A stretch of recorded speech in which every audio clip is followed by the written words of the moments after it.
بس رمضان کی سب سے بڑی تیاری کیا ہے کہ اپنے دلوں کو صاف کر لو پہلے سے، کہ جس دل میں نفرت ہو، بغض ہو، کسی کے لیے غصہ ہو، کسی کے لیے کیا کیا جذبے ہوں، دل صاف کرنا۔ ہمارے گھروں میں روزانہ جھاڑو ہوتا ہے، یہاں مدرسے میں روزانہ صفائی ہوتی کہ نہیں ہوتی؟ چونکہ دنیا کی اصل گندگی ہے تو جھاڑو ہاتھ سے نہیں چھوٹ سکتا۔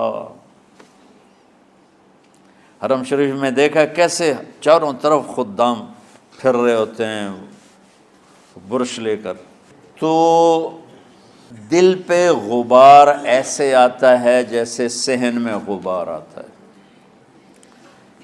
دل پہ گندگی ایسے آتی ہے جیسے صحن میں آتی ہے۔ تو ہم نے نظام بنایا ہوا ہے، لوگ مقرر ہیں وہ روزانہ جھاڑو دیتے ہیں۔ تمہارا